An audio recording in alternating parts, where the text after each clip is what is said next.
गंगा के ऊपर चांद नीचा लटक रहा था, मणिकर्णिका घाट पर एक अजीब सी चमक बिखेरते हुए।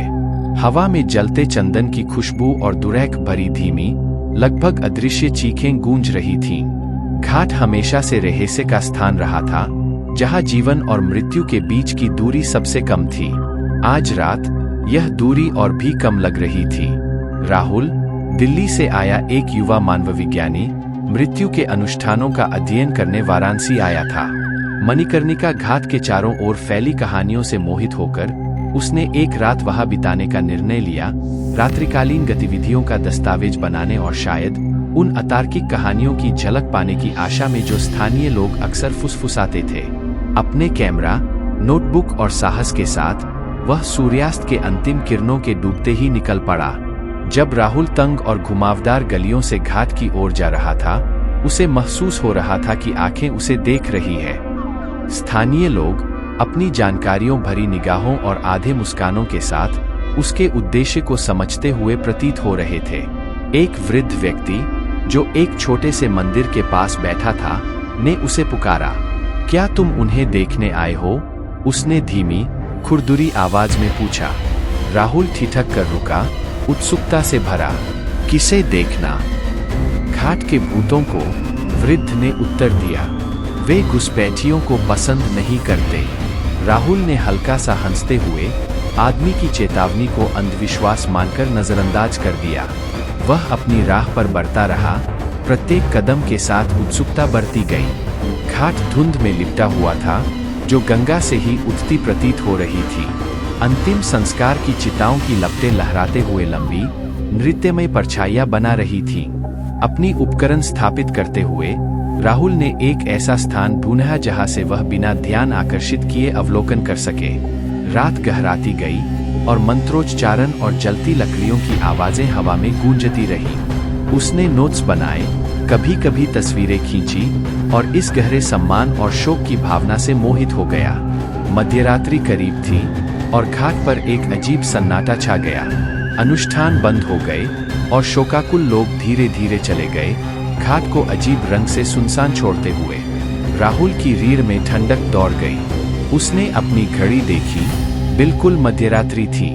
अचानक धुंध से एक आकृति उभरी। वह एक महिला थी, पारंपरिक लाल साड़ी में, उसके बाल जंगली और बेकाबू लहराते हुए। वह इतनी ग्रेसफुल चल रही थी मानो उसका पैर जमीन को छू भी नहीं रहा हो। राहुल का दिल धड़क उठा। उसने कैमरा उठाया, उस पर फोकस किया, लेकिन जैसे ही उसने शटर दबाया, वह गायब हो गई। हैरान, राहुल ने तस्वीर की जांच की। महिला वहां थी, उसकी आंखें तस्वीर में एक भूतिया तीव्रता के साथ घूर रही थीं। राहुल ने कांपते हुए उसकी नजरें अपनी आत्मा में प्रवेश करती महसूस की। सत्य का पता लगाने के दृढ़ संकल्प के साथ उसने घाट में गहराई से प्रवेश किया, एक अदृश्य शक्ति द्वारा खींचा गया। जितना गहरा वह गया, उतनी ही ठंडक बढ़ती गई। धुंध घनी हो गई और परछाइयां जीवित हो उठीं। राहुल फुसफुसाहटें सुन सकता था, मुलायम, अस्पष्ट बड़बड़ाहटें जो उसे घेर रही थीं। वह एक पुरानी, ढहती हुई संरचना पर ठोकर खा गया, जो आंशिक रूप से नदी में डूबी हुई थी।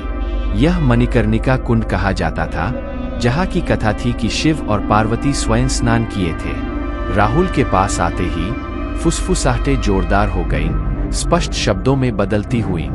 यह स्थान छोड़ दो, तुम्हारा यहाँ कोई काम नहीं है। उसका खून ठंडा हो गया, लेकिन जिज्ञासा ने उसके डर को हरा दिया। उसने कुएं में झांका, पानी काला और स्थिर था।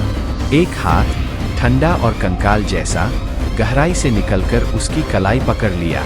राहुल ने चिल्लाते हुए संघर्ष किया, लेकिन हाथ ने मजबूती से पकड़े रखा। उसे कुएं की ओर खींचा गया, उसके पैर जमीन पर घिसटते हुए। जैसे ही वह डूबने वाला था, पकड़ ढीली हो गई और हाथ वापस चला गया। सांस लेने की कोशिश करते हुए राहुल वापस भागा, उसका दिल तेजी से धड़क रहा था। उसने अपनी कलाई देखी, जहां अब उंगलियों के निशान का एक गहरा, चोट जैसा निशान था। कांपते हुए उसने अपना सामान समेटा और घाट से भाग निकला। पीछे मुड़कर देखने की हिम्मत नहीं हुई। अगली सुबह राहुल ने खुद को अपने गेस्ट हाउस की सीढ़ियों पर पाया, भ्रमित और थका हुआ। उसने अपने नोट्स और तस्वीरों की जांच की, लेकिन महिला और हाथ की छवियां गायब थीं। केवल उसकी चोटिल कलाई ही उस रात के भयानक अनुभव का प्रमाण थी। राहुल ने जल्द ही वाराणसी छोड़ दिया, अपने शोध को त्यागते हुए। घाट ने उसे एक ऐसी दुनिया की झलक दी थी जिसे वह समझने के लिए तैयार नहीं था। मणिकर्णिका घाट की आत्माओं ने अपनी चेतावनी दे दी थी और उसने समझदारी से उसे माना, प्राचीन रहस्यों को शांति से छोड़ दिया।